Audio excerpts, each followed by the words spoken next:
Oke, Bismillahirrahmanirrahim. Warahmatullahi wabarakatuh. Oke, untuk materi hari ini kita akan mendiskusikan tentang normalisasi. Ya, di mana normalisasi ini merupakan satu proses yang pasti, ya saya katakan hampir pasti kita lakukan pada saat kita merancang sebuah database. Ya, karena bisa jadi tabel-tabel yang kita hasilkan dari keranjang database itu masih belum menghasilkan tabel yang normal. Jadi harus dinormalisasi. Nah, tabel yang belum normal itu yang seperti apa? Nanti kita bahas di sini. Ya. Oke, yang pertama kita lihat dulu normalisasi itu apa. Jadi normalisasi adalah proses pembentukan struktur basis data sehingga sebagian besar ambigu itu bisa dihilangkan. Ya, jadi kaitannya dengan database, ambigu itu yang dimaksud di sini adalah redundansi. Ya. Proses normalisasi merupakan proses pengelompokan data elemen menjadi tabel yang menunjukkan entity dan relasinya. Ya, jadi pada prinsipnya proses normalisasi itu nanti akan kita lakukan dengan cara mengelompokkan tabel-tabel menjadi entity dan relasi yang baru. Ya. Normalisasi data merupakan suatu proses untuk mendapatkan struktur tabel atau relasi yang efisien. Ya, jadi sekali lagi, kalau kita melakukan normalisasi, maka diharapkan nanti setelah dilakukan proses normalisasi itu, tabel yang dihasilkan dari proses normalisasi itu akan semakin efisien. Jadi yang dimaksud dengan efisien di sini adalah efisien relasinya, bukan efisien jumlah tabelnya. Karena justru dengan melakukan proses normalisasi, banyaknya tabel atau jumlah tabel itu akan semakin banyak. Tapi secara struktur itu akan lebih efisien dan bebas dari anomali. Ya, dan ini mengacu pada cara data item dikelompokkan ke dalam struktur atau record. Ya, jadi struktur atau recordnya itu nanti akan semakin efisien. Ya. Kemudian tujuan dari normalisasi sendiri adalah untuk memudahkan, ya, jadi pada saat kita mendesain database, bahwa database atau tabel-tabel yang kita buat dalam database itu gunanya adalah untuk menyimpan informasi dengan mudah. Ya, normalisasi adalah suatu teknik untuk mengorganisasi data ke dalam tabel-tabel untuk memenuhi kebutuhan pemakai di dalam suatu organisasi. Jadi normalisasi ini dilakukan setelah tabel itu ada. Makanya di sini dikatakan sebagai mengorganisasi, ya, jadi mengatur ulang struktur-struktur tabelnya supaya menjadi lebih efisien. Ya. Nah, tujuan dari normalisasi itu sendiri adalah yang pertama untuk menghilangkan kerangkapan data, ya, redundansi maupun duplikasi tentu saja. Kemudian yang kedua untuk mengurangi kompleksitas, ya, baik itu kompleksitas dalam cara penyimpanan, kompleksitas dalam cara pencarian dan seterusnya, sehingga akses datanya itu menjadi lebih mudah dan efisien. Ya, jadi untuk yang ketiga adalah untuk mempermudah pemodifikasian data. Modifikasi yang di sini yang dimaksud adalah menambah data, misalnya mengedit, mengubah, menghapus, mencari, itu bisa dilakukan dengan mudah. Nah, bagaimana proses normalisasi itu dilakukan? Proses normalisasi dilakukan dengan cara data diuraikan dalam bentuk tabel. Selanjutnya dianalisis berdasarkan persyaratan tertentu ke beberapa tingkat. Ya, jadi nanti kita mengenal ada beberapa tingkatan normalisasi. Pada tingkat tertentu itu merupakan batas minimal korelasi di mana sebuah tabel itu dikatakan sudah normal. Ya, jadi harus berada pada tingkatan yang tertentu. Apabila tabel yang diuji belum memenuhi persyaratan tertentu, maka tabel tersebut perlu dipecah menjadi beberapa tabel. Ya, jadi kegiatan utama atau proses utama dalam sebuah normalisasi itu kita akan memecah satu tabel menjadi beberapa tabel. Tabel menjadi dua tabel, menjadi tiga tabel dan seterusnya. Yang lebih sederhana secara struktur, ya, jumlahnya memang semakin banyak, tapi strukturnya akan semakin sederhana sampai memenuhi bentuk yang optimal. Ya. Nah, bagaimana sih sebuah tabel dikatakan sebagai tabel yang efisien, ya. Sebuah tabel dikatakan baik atau efisien atau normal jika memenuhi 3 kriteria sebagai berikut. Yang pertama, jika ada dekomposisi atau penguraian tabel, jadi proses normalisasi tadi kan kita lakukan dengan cara mendekomposisi tabel, dengan cara memecah dari satu tabel menjadi beberapa tabel. Maka proses dekomposisinya itu harus dijamin aman, lossless join decomposition, ya. Jadi pada saat kita memecah dari satu tabel menjadi beberapa tabel tadi, tidak boleh ada informasi yang hilang. Ya, artinya apa? Setelah tabel tersebut diuraikan atau dikomposisi menjadi tabel-tabel baru, maka tabel-tabel baru tersebut bila digabungkan kembali itu bisa menghasilkan tabel semula yang sama persis. Ya, jadi kalau misalkan dalam proses normalisasi itu kita memecah dari satu tabel menjadi 3 tabel, maka 3 tabel yang dihasilkan tadi kalau digabungkan kembali itu menghasilkan tabel yang persis sama dengan tabel aslinya. Itu yang dikatakan sebagai lossless join decomposition. Jadi dekomposisinya harus dijamin aman, ya. Kemudian yang kedua, terpeliharanya ketergantungan fungsional pada saat perubahan data. Ya, jadi kalau kita mengenal yang namanya ketergantungan fungsional dalam proses normalisasi, nanti ada ketergantungan fungsional yang harus dihilangkan, tapi ada juga ketergantungan fungsional yang harus dipertahankan. Ya, nanti yang dihilangkan seperti apa, yang dipertahankan seperti apa, nanti kita lihat sama-sama. Kemudian yang ketiga, tidak melanggar voice code malform atau BCNF. Jadi BCNF itu adalah voice code normal form ini adalah bentuk normal yang keempat. Ya, artinya kalau nanti kita melakukan proses normalisasi dari sebuah tabel, maka minimal kita harus berada pada bentuk normal yang ketiga. Ya, nanti kita lihat tahapannya. Nah, tahapan normalisasi itu seperti ini. Dimulai dari tabel yang tidak normal. Tabel yang tidak normal itu biasanya berisi perulangan grup. Ya, tapi kalau saya katakan dalam sebuah tabel database, minimal kita berada pada bentuk normal yang pertama. Tidak ada yang tidak normal. Karena tidak mungkin kita membuat data dalam tabel database itu ada perulangan grup, itu nggak mungkin. Ya, jadi minimal nanti kita berada pada bentuk normal yang pertama. Nah, dari bentuk normal yang pertama, dengan menghilangkan ketergantungan sebagian, nanti kita akan bisa sampai pada bentuk normal yang kedua. Dari bentuk normal yang kedua, kita akan menghilangkan ketergantungan transitif, sehingga menghasilkan bentuk normal yang ketiga. Nah, inilah batas minimal toleransi di mana sebuah tabel itu dikatakan sudah normal. Jadi minimal tabel yang kita hasilkan nanti harus berada pada bentuk normal yang ketiga. Ya, ini kondisi yang paling minimal. Tidak boleh di bentuk normal 1, bentuk normal 2 nggak boleh, tapi minimal harus di bentuk normal 3. Caranya gimana? Dengan menghilangkan ketergantungan bagian dan ketergantungan transitif. Ya. Kalau kita lanjutkan proses normalisasi lagi dari bentuk normal yang ketiga, dengan menghilangkan anomali-anomali hasil dari ketergantungan fungsional, nanti kita akan sampai pada bentuk normal yang bentuk normal normal code, normal base code atau BCNF, ya. Kemudian dari BCNF ini kalau kita hilangkan ketergantungan multi value, nanti kita akan berada pada bentuk normal yang keempat.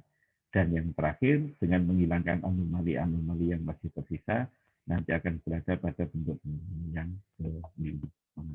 Jadi kondisi paling ideal itu memang semua tabel harus berada pada bentuk normal yang kelima. Tapi secara desain nanti kita diperbolehkan kalau misalkan tabel yang kita hasilkan itu minimal berada pada bentuk normal yang ketiga. Ya. Oke.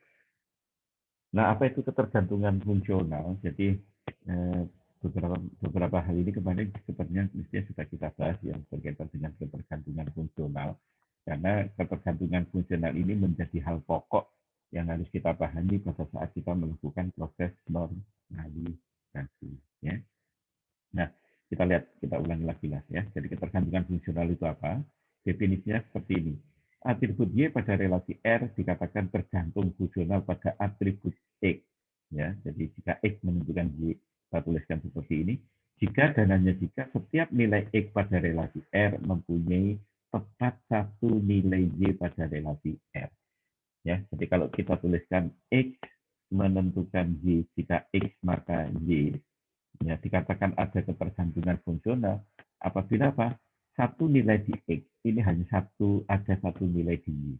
Tapi kalau misalkan satu nilai di X ada lebih dari satu nilai di Y, itu tidak terjadi ketergantungan fungsional. Ya. Nah, contohnya seperti apa? Contohnya seperti ini. Misalkan dalam sebuah tabel pemasok, ada nomor pemasok, kemudian ada nama pemasok. Kalau nomor pemasoknya 01, maka nama pemasoknya adalah imam. Artinya bahwa P01 ini hanya imam, tidak ada yang lain. Ya, dikatakan bahwa nomor pemasok menentukan nama pemasok. Ini yang dikatakan terjadi ketergantungan fungsional. Jadi ketergantungan fungsional itu kita simbolkan dengan ini, ya. Tidak terjadi ketergantungan fungsional itu kita simbolkan dengan ini.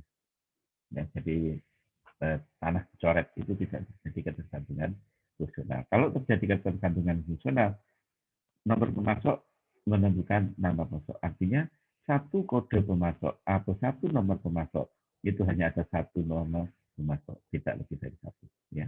Oke. Kemudian ada istilah tadi ketergantungan fungsional sebagian dan ketergantungan fungsional penuh. Ya, jadi setelah ketergantungan fungsional nanti masih bisa dibedakan lagi apakah ketergantungan fungsional penuh ataukah ketergantungan fungsional sebagian. Nah, yang dimaksud dengan ketergantungan fungsional penuh itu apa? Atribut Y pada relasi R dikatakan tergantung fungsional penuh pada atribut X pada relasi R jika Y tidak tergantung pada subset atau bagian dari X.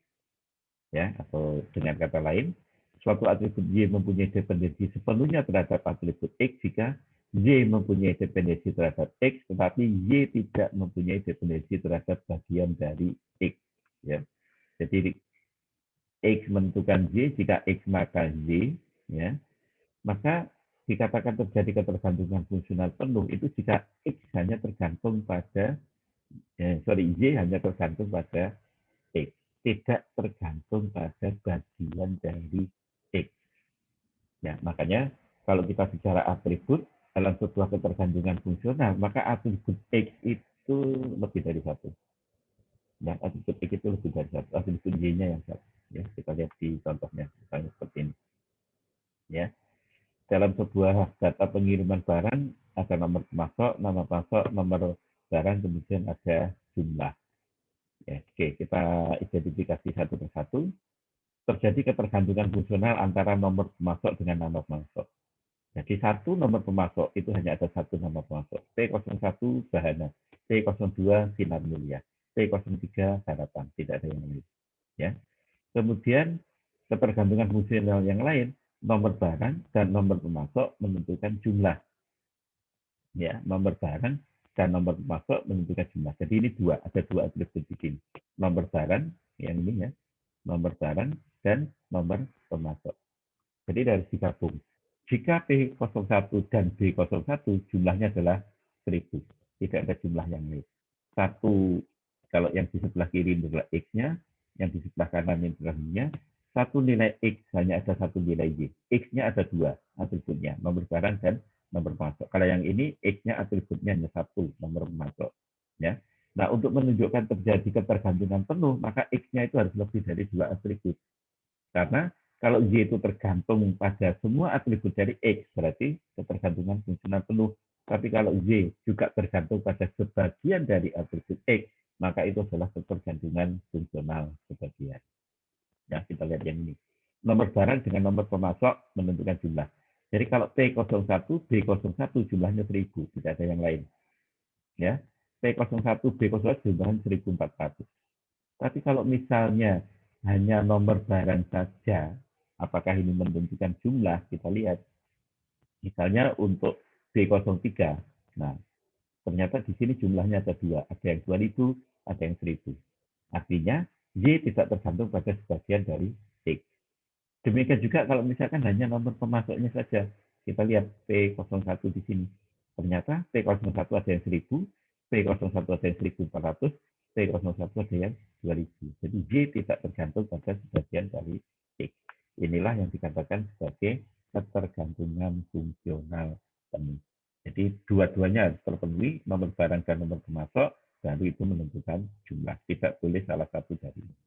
Ya. Oke. Nah, dalam proses normalisasi nanti, yang namanya ketergantungan fungsional penuh ini harus dipertahankan, tidak boleh dihilangkan. Yang dihilangkan itu adalah ketergantungan fungsional yang berbagian. Ya. Kemudian ada istilah ketergantungan transitif. Atribut Z pada relasi R dikatakan tergantung transitif pada atribut X jika atribut Z tergantung pada atribut X pada relasi R dan atribut Z tergantung pada atribut Y. Jadi istilahnya gini, jika X menentukan Y, kemudian Y menentukan Z, maka X menentukan Z. Ini yang dikatakan sebagai ketergantungan transitif. Jadi Z tergantung pada X melalui Z, yang transitif. Jika X maka Z, jika Z maka Z, dengan demikian ada ketergantungan jika X maka Z. Ini yang dikatakan sebagai ketergantungan transitif. Ini pun nanti juga harus dihilangkan dalam proses normalisasi. Ya. Oke, jadi jika contohnya kalau kita lihat seperti ini ya, kuliah menentukan ruang, ruang menentukan tempat. Ya, kuliah menentukan ruang, ruang menentukan tempat. Jadi tempat ini tergantung pada kuliahnya. Ya, kalau kuliahnya jaringan komputer misalnya, tempatnya di gedung utara. Ya, jadi kalau dari transitifnya kita lacaknya seperti ini. Kalau tadi kuliah menentukan ruang, kemudian ruang menentukan tempat, kuliah jaringan komputer ada di ruang Merapi. Ruang Merapi ada di gedung utara. Kuliah pengantar basis data ada di ruang merbabu. Ruang merbabu ada di gedung utara.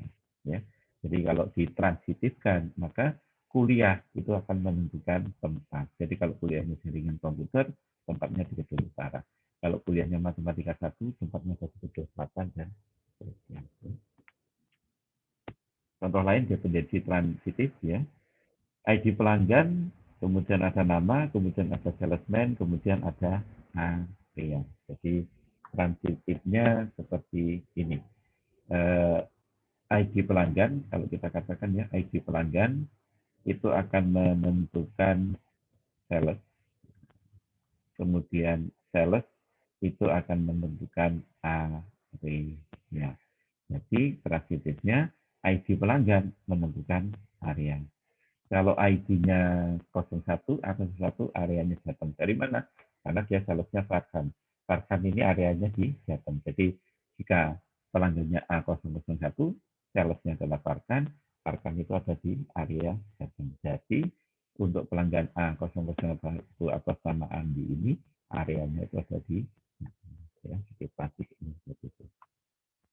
Nanti contoh yang lain bisa dilihat sendiri seperti ini. Oke, kemudian apa namanya permasalahan pada dependensi transitif, ketergantungan transitif, anomali penyisipan, ya, anomali penyisipan. Maksudnya gimana?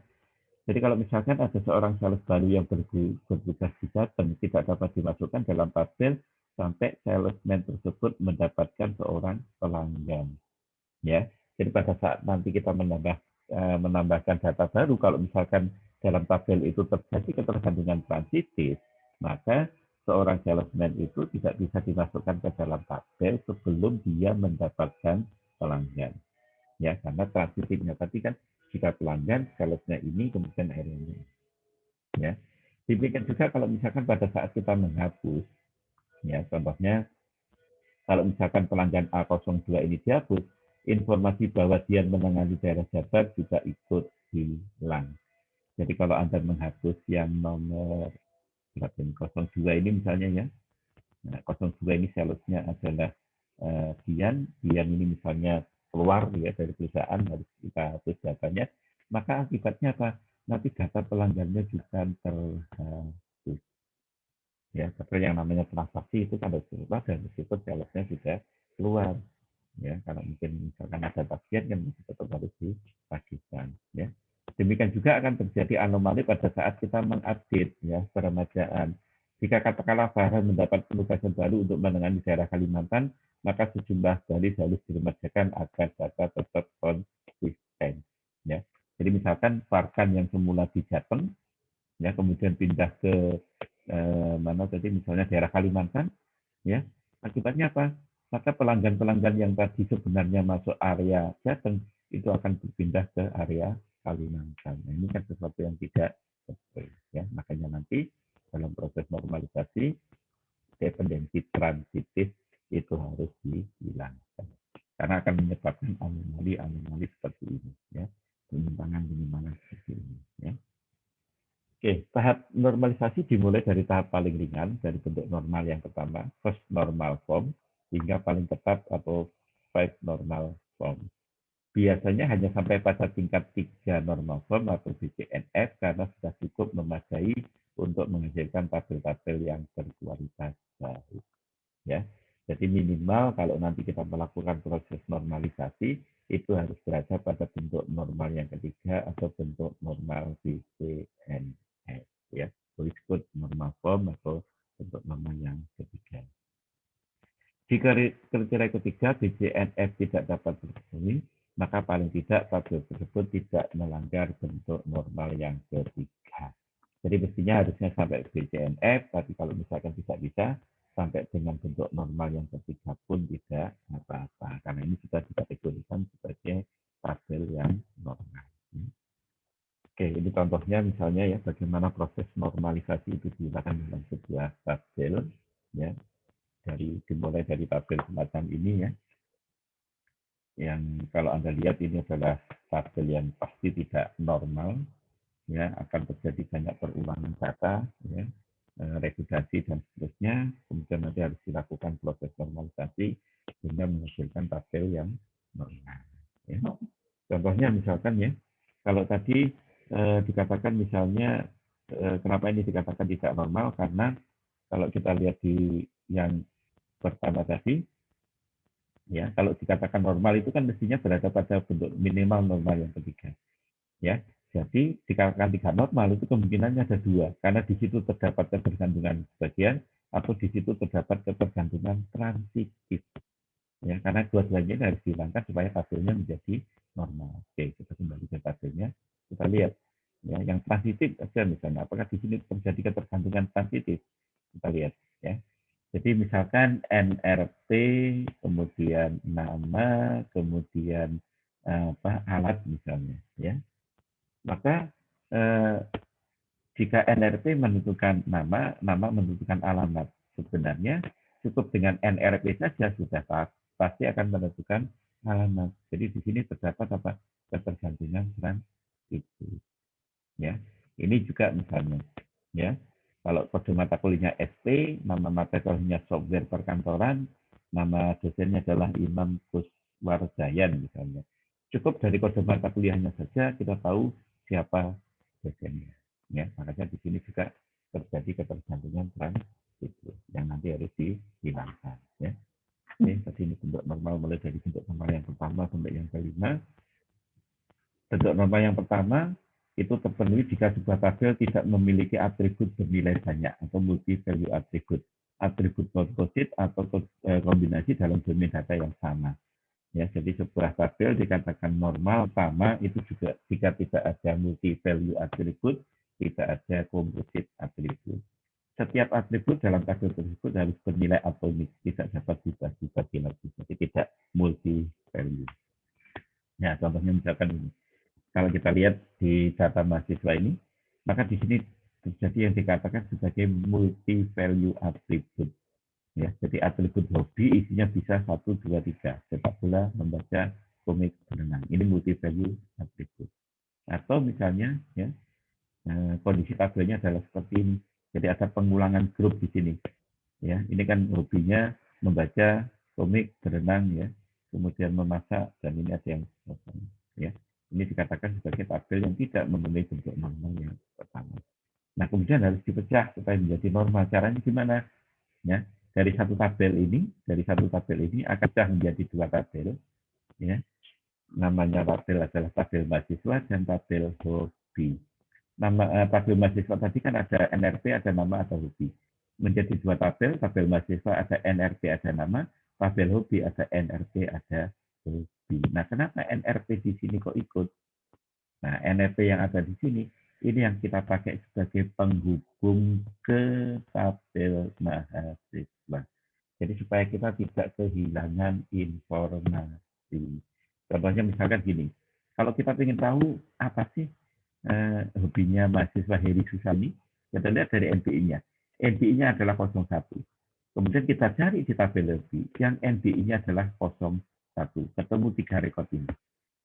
Nah, maka 3 rekod inilah yang menjadi hobi dari mahasiswa Heri Susanto. Kalau ini kita hilangkan, maka kita akan kehilangan informasi. Kita tidak tahu hobi ini punyanya mahasiswa siapa. Ya. Nah, dalam konteks K, dalam konteks K, maka NRP di tabel mahasiswa ini yang dikatakan sebagai primary K, ya, PK. Kemudian NRP di tabel hobi ini yang dikatakan sebagai foreign K, ya, F. Jadi pada prinsipnya, kalau nanti kita pecah dalam proses normalisasi, kita memecah dari satu tabel menjadi 2 tabel, maka harus ada penghubungnya. Penghubungnya apa? Penghubungnya berupa primary key dan foreign key. Jadi ada key yang sama di situ di antara dua-dua tabel. Ya. Oke.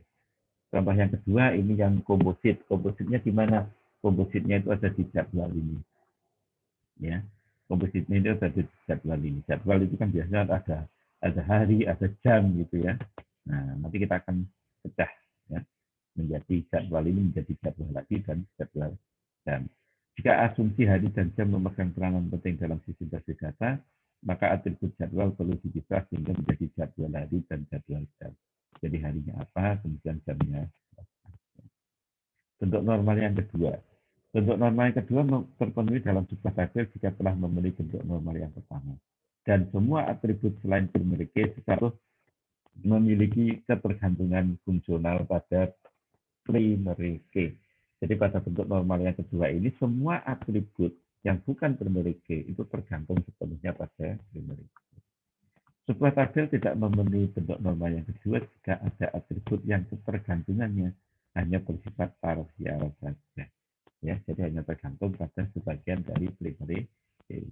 Jika terdapat atribut yang tidak memiliki ketergantungan terhadap primary key, maka atribut tersebut harus dipindah atau dihilangkan. Ya. Jadi dalam satu tabel ada atribut yang tidak punya dependensi atau ketergantungan fungsional dengan primary key-nya, maka atribut itu harus dipindah dimasukkan ke sistem. Nah, contohnya seperti ini. Ya, jadi ini contoh apa ini seperti tabel KRS gitu ya. Ini dikatakan tidak memenuhi bentuk normal yang kedua. Ya, kenapa? Karena NRP dan kode mata kuliah yang dianggap sebagai primary key, sedangkan nama mahasiswa ini tidak tergantung pada mahasiswa NRP dan mahasiswa kode. Alamat ini juga tidak tergantung pada mahasiswa NRP, mahasiswa kode. Ya, yang tergantung itu hanya nilai hurufnya saja, bahwa nilai huruf ini tergantung pada NRP dan mata kuliah. Ya, ini yang tetap dipertahankan dalam tabel, sedangkan yang ini itu akan dihilangkan dari tabel. Sehingga tabel di atas perlu dikomposisi menjadi beberapa tabel yang memenuhi syarat bentuk normal yang kedua. Jadi tabelnya ini nanti yang isinya hanya ini, yang ini akan hilang. Nah, seperti ini. Ya. Jadi nanti akan dipecah menjadi 3 buah tabel dari satu tabel ini. Dari satu tabel ini akan dipecah menjadi 3 buah tabel. Tabel yang pertama yang ini ya, yang ini berasal dari ketergantungan ini tadi. Jadi mahasiswa NRP, mahasiswa kode, nilai huruf. Ini ya, mahasiswa NRP, mahasiswa kode, nilai huruf. Kemudian mahasiswa NRP menentukan mahasiswa nama, mahasiswa alamat dari sini. Ya. Mahasiswa nama itu hanya tergantung ini ya. Mahasiswa nama itu hanya tergantung NRP, tidak tergantung pada kode. Mahasiswa alamat ini juga hanya tergantung pada NRP, tidak tergantung pada kode. Ketergantungan sebagian. Makanya ini dihilangkan, diambil, dimasukkan ke tabel yang kedua. Ya, kemudian yang ketiga juga sama. Ya, sehingga nanti dari satu tabel ini akan menghasilkan sebuah tabel. ada tabel nilai, isinya mahasiswa NRT, mahasiswa kode nilai huruf, ada tabel mahasiswa, isinya mahasiswa NRT, nama, alamat, kemudian ada tabel mata kuliah, isinya kode mata kuliah, nama mata kuliah, dan ya. Sedangkan bentuk normal yang ketiga adalah bentuk normal yang ketiga terpenuhi jika telah memenuhi bentuk normal yang kedua dan jika tidak ada atribut non-primary key yang memiliki ketergantungan terhadap atribut non-primary key yang lain. Untuk setiap fungsional definisi dengan rotasi X maka Y, maka dikatakan di sini, ya X harus menjadi super key dari tabel tersebut atau A merupakan bagian dari primary key tabel tersebut. Ya, jadi contohnya seperti ini. Tabel berikut memenuhi bentuk normal yang kedua, tapi tidak memenuhi bentuk normal yang ketiga. Kenapa? Ya, karena di sini ada apa namanya kode pos, ada kota misalnya, di mana kode pos ini kan ditentukan oleh kotanya. Jadi ini bisa kita pecah menjadi tabel baru. Ya, kode pos ini menentukan provinsi dan kota. Ya, jadi satu tabel mahasiswa ini akan dipecah menjadi dua tabel. Yang pertama ada tabel mahasiswa, NRT, nama, alamat jalan, kemudian kode posnya, ya. Ini sebagai penghubung dengan tabel yang kedua. Tabel yang kedua ada kode pos, ada provinsi, ada kota. Ya. Jadi di dalam tabel mahasiswa, kode pos ini adalah foreign key-nya. Ya. Ini foreign key, sedangkan di dalam tabel kode pos adalah primary key. Jadi bahasa prinsipnya kalau kita memecah dari satu tabel menjadi dua tabel misalnya, maka dua tabel itu harus dihubungkan antara primary key dengan foreign key.